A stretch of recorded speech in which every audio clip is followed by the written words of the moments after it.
Welcome to Coach Fireside Chat, the podcast where we strip away the glamour and get straight to the heart of coaching. No scripts, no filters, just honest, raw conversations with coaches who are out there making a real impact. I'm Karl Sandland, your host and growth strategist for coaches. I work with coaches to help them build, scale, and create lasting impact in the industry. And in this podcast, I sit down with experienced coaches to deep dive into their journey, their struggles, their breakthroughs, and their unfiltered take on what it really means to be a coach. Whether you're an aspiring coach looking to grow your practice, or you're searching for the right coach to support your personal or professional transformation, this podcast is for you. Real talk about the coaching world from those who are doing the work and changing lives. So grab a seat by the fire and let's get into it. Welcome back to Coach Fireside Chat, the raw, real talk podcast where we cut through the noise and talk about what actually works in the real world. I'm your host, Karl Sandland, business growth strategist, tech tamer, and the guy who makes sure that every conversation we have here leaves you with something you can actually use. Today's guest knows exactly how to make networking work, not just for making contacts, but for building the kind of trust and relationships that actually move your business forward. Lyn Cutler is the founder of The Edge Events, where show-stopping events meet powerful connections. What started as a simple idea over lunch in Elderly Edge has over the last 10 years grown into unforgettable launches, celebrations, and networking experiences that help female founders, and plenty of men too, grow their businesses through genuine, lasting relationships. Her Women in Business networking connects women with brand showcases, expert sharing, and opportunities to collaborate, all in a red carpet atmosphere that feels relaxed, inspiring, and confidence boosting. From partnering with Armani Beauty and Charlotte Tilbury on Business Meets Beauty masterclasses to creating spaces where coaches, creatives, and entrepreneurs thrive, Lyn knows that nothing beats live experiences for both sparking collaboration and unlocking doors that online just can't do. So in this episode, we're going to be talking about how coaches build a referral network that actually works, why live events be online for trust building, and how to create networking experiences that lead to long-term success. So if you're tired of awkward small talk and want your networking to actually grow your business, then this episode's for you. Welcome, Lyn. Hey. How are we doing? I'm good. I'm really excited. Let's do this. It's great to have you on. I think it's a really important topic to bring networking forefront for coaches and consultants. It's something that a lot of the time we don't really think too much about networking, and yet it's such a powerful tool. So we're going to get into that in a little bit. But before we do, give me a little bit about the story behind Edge Events. I was working for a company for about 7 years in sort of sales and marketing. I've always had a passion for organising events. And it came about actually from me going to lots of events myself, walking into a room and going, that's missing. That would be better if that happened as you walked in. They need that. Where's my drink in my hand? You know, all of these things. I thought I can do better. I just felt this spark that I wanted to create what was lacking when I was going to events. So fast forward, I'm in Elderly Edge with some friends in Cheshire, and we just got chatting, a few glasses of vino, a few cheeky reds, and we started talking about, what are you going to do? And what are your plans? I said, I really want to set up an events company. They didn't actually laugh at that. They said, well, do it. What's stopping you? I said, well, I don't really know what to call it. So I thought, do you know what? I'm having drinks with you and lunch here in Elderly Edge. And I wrote down The Edge Events, being in Elderly Edge, because that's where we were. And that, I feel, really helped me in a lot of ways, because the name stuck. People felt like they knew of me. I think they thought I was a lot bigger than I am. They thought, all The Edge Events, we've heard of you before. And that led to where I am now. The name that I wrote down That led 10 years later to me organising events via the Edge events. And it led to initially to working with a lot of the Cheshire set, because people assumed I'm in Cheshire. So it was interesting, the initial concept to how it evolved. And I think it's a great name. It's one of those things that when I hear that, I don't necessarily link it to Alderley Edge as the place, but I'm thinking very much when something's on the edge, it's either on the forefront or it's luxurious or it's outside of the box, right? It's something that's normally significantly better than what you normally expect. So I think it's a fantastic name and concept. It sets off all sorts of thoughts, doesn't it? You bang on, actually, because my USP is the Edge events, and inverted commas, giving your event the edge. We're talking quite luxurious events here, just so the listeners are aware. I mean, we're talking red carpet, photographers, all sorts of glamour and glitz and stuff going on. These aren't just where you hire a room and it's a workshop and people are sat around tables. We're talking like massive events. We'll get onto that a little bit more in a minute, but I'm just sort of setting the scene. So what makes networking experiences in your mind stand out from just meeting people online or virtual? So for me, it's really bringing an experience so that you don't just feel like you are someone coming along and that there hasn't been any thought process behind it. I go to many of them myself, and I don't always get that experience when you walk in that you're made to feel special. But when I say special, you still feel relaxed. They're very non-starchy, my events, but there's always a really good energy there. And I feel like what I do well is I bring like-minded people that are very similar to me, because my energy is very good, very up and very kind of positive. And I seem to attract those types of people into my world. So when I organise an event, I organise it in a real show-stopping way, where as soon as you walk in, everything is just done for you. You feel like you're going to a launch party, but at the same time, you feel quite chilled as well. It's quite weird to explain how I've managed to get that balance, because normally when you think of a red carpet event, you think, oh my God, I'm not going to that because I'm going to have to wear this, I'm going to have to be like this. But actually, I've smashed that myth that it is there to make you feel more confident, and you still have that real buzz and real relaxed feeling when you walk into the room. And I think that's key, isn't it? Picking out the difference between an online event and an in-person event. The key thing really is if you're attending an online event, you're sort of passively attending, really, aren't you? Yeah. You could rock up in your PJs and sit there behind the camera. Some people even have the cameras off, right? They're not really truly invested in it. And not only that, there's no way to absorb the ambience or be amazed by anything. Whereas that in-person event is so different. Luxury weddings, for example, when guests turn up to luxury weddings, it's like, and you can see people's jaws dropping because of the way things have been decorated or the music that's on and all that sort of stuff. You just don't get that, do you, at virtual events, really?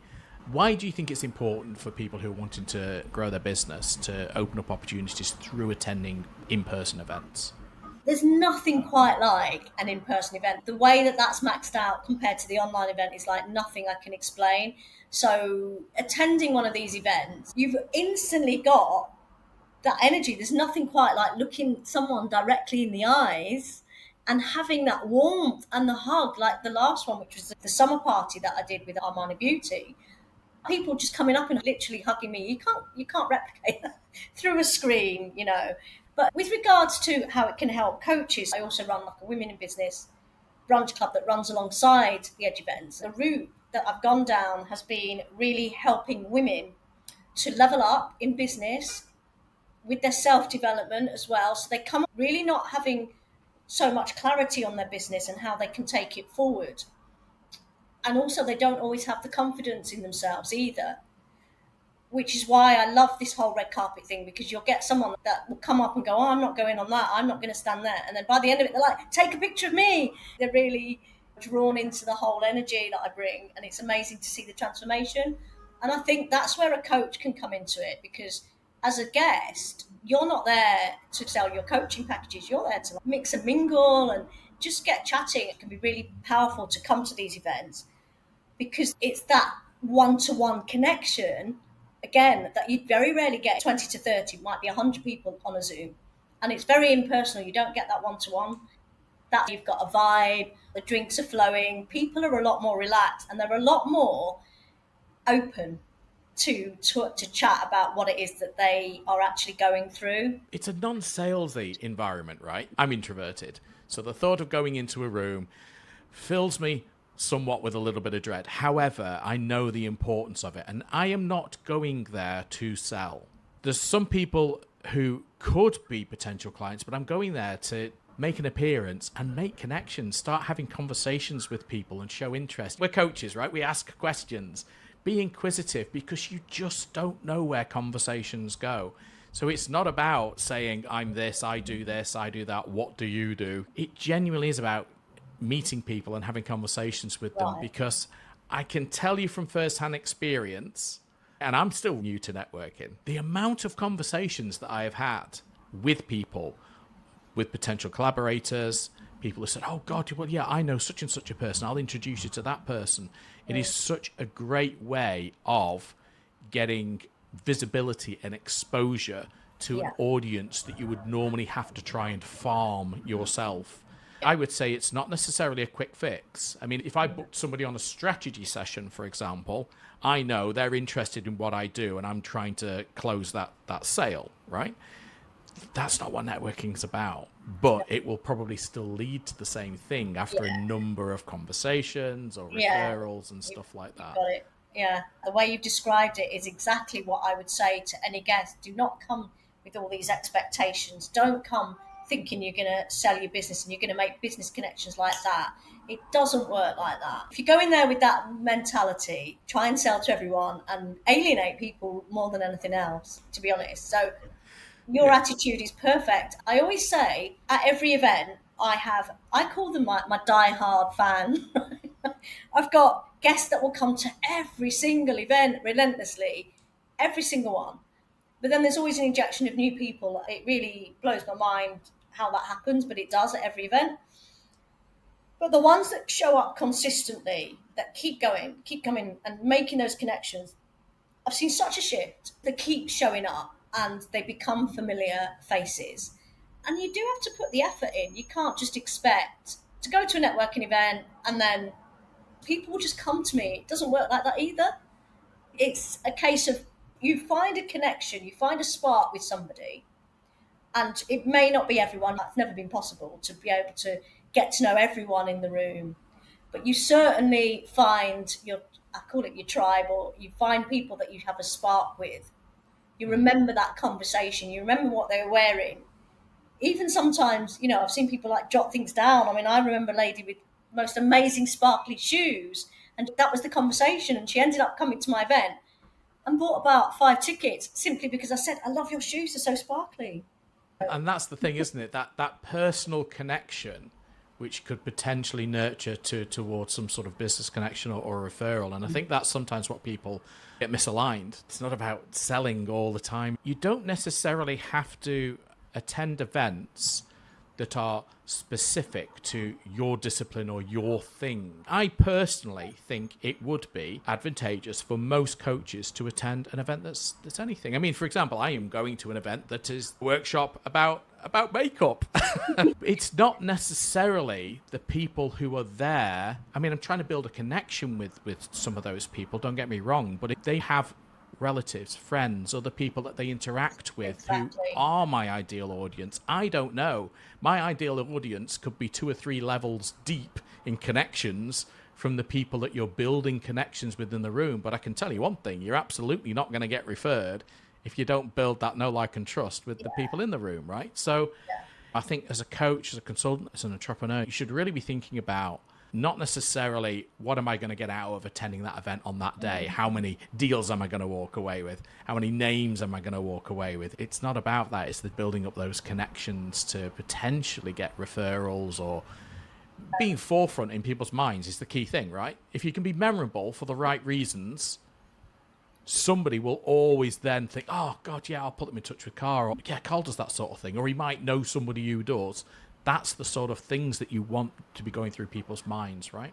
Yeah, absolutely. I organise events for clients and I'll do like this red carpet stuff, but it doesn't matter what events I do, whether it is the Women in Business or whether it's a launch party, there's always networking. You can go to Tesco's, you're networking wherever you go, you are networking, whether you like it or not. The person in the street, the person at the restaurant, you're making those connections every day. You're right. But actually, there's one kind of fundamental thing I think that gets overlooked a lot with going to networking events. The word networking itself is quite icky. It is. You think of the word networking. I want to take that word out because as soon as you think networking, you think, oh, starchy, name badges, walking in, shaking someone's hand, giving a business card. What's your name? Where you're from? What do you do? What are you looking for? Yeah. It's totally shifted. Yeah, it's not that anymore. You are going to still get that every now and then you can do a quick exit away from that person.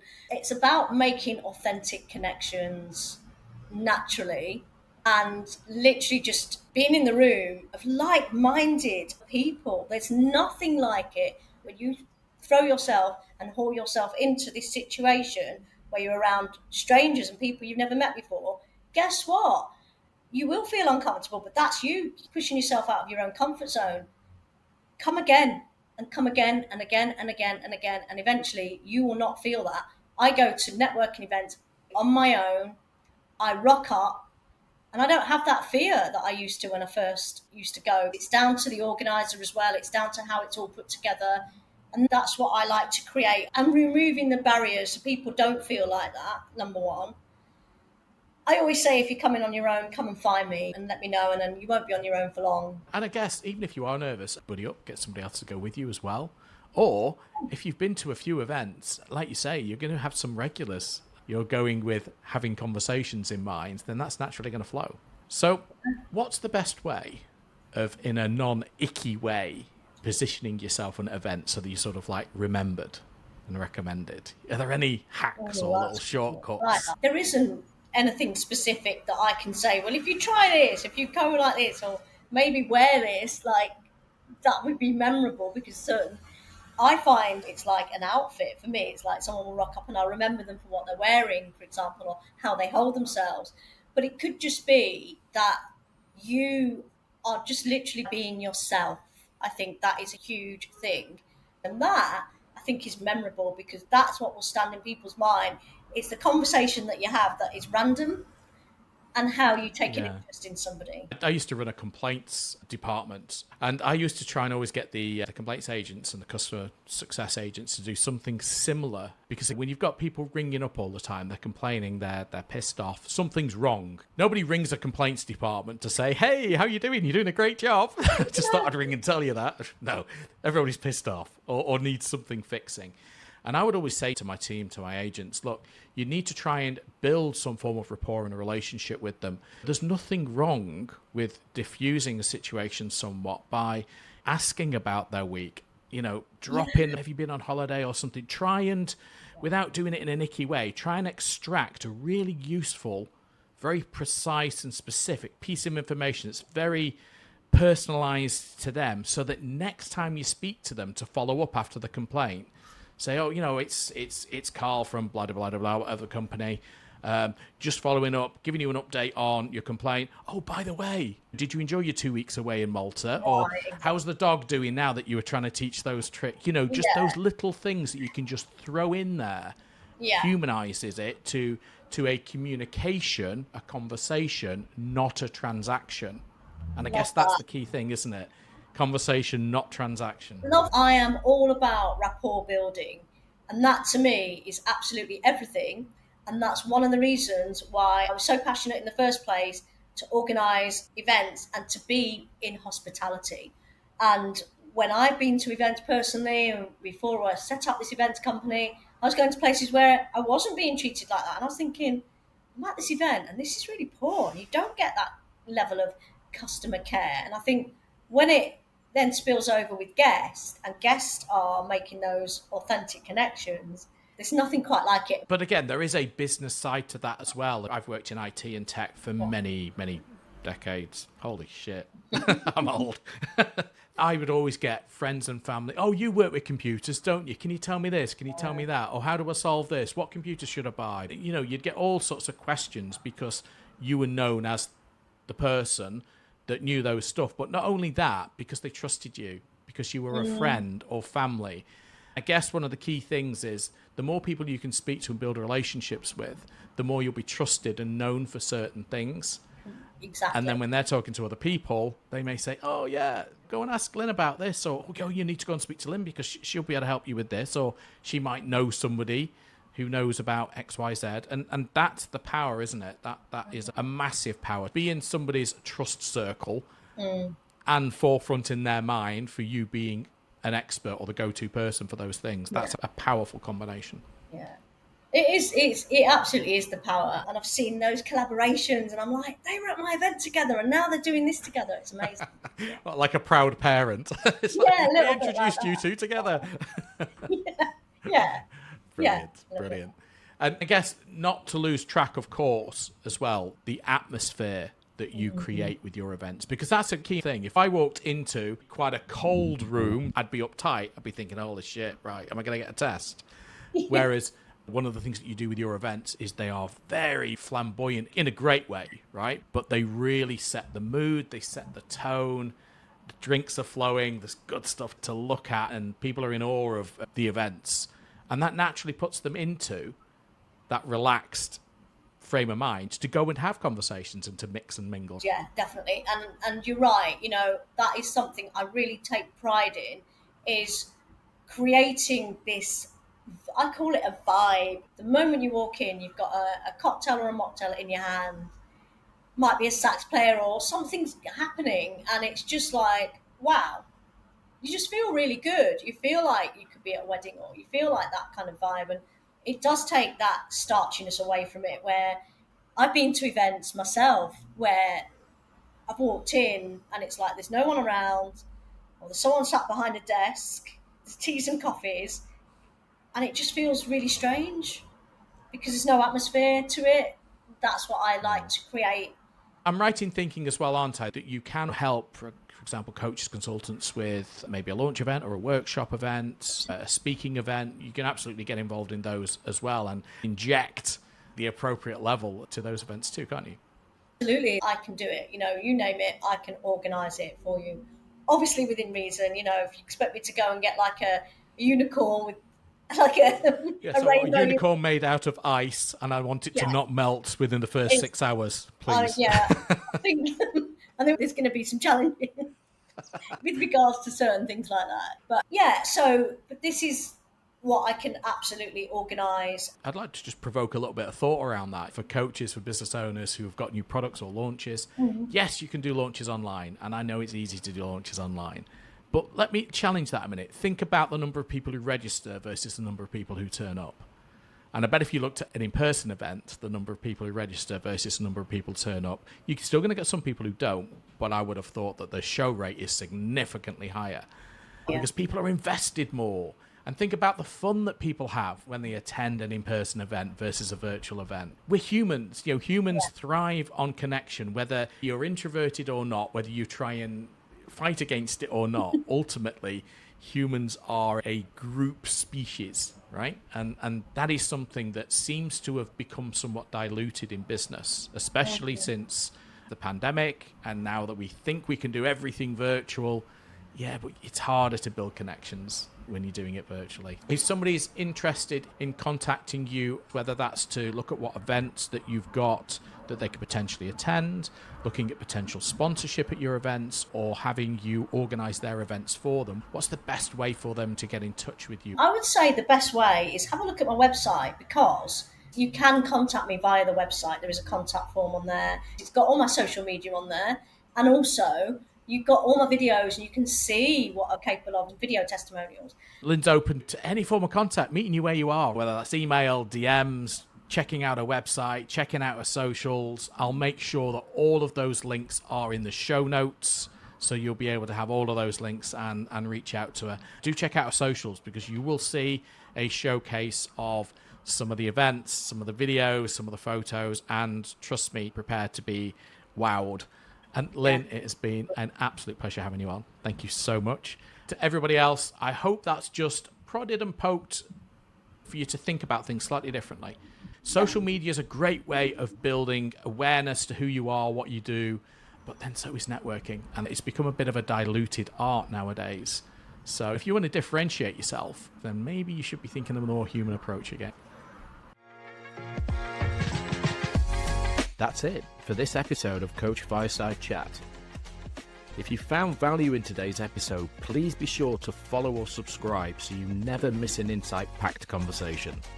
If you're watching on YouTube, hit that like button, drop a comment, and subscribe for more real talk on coaching. And don't stop there. Check out other fantastic episodes where I sit down with more incredible coaches who are out there making a real impact. Thanks for tuning in.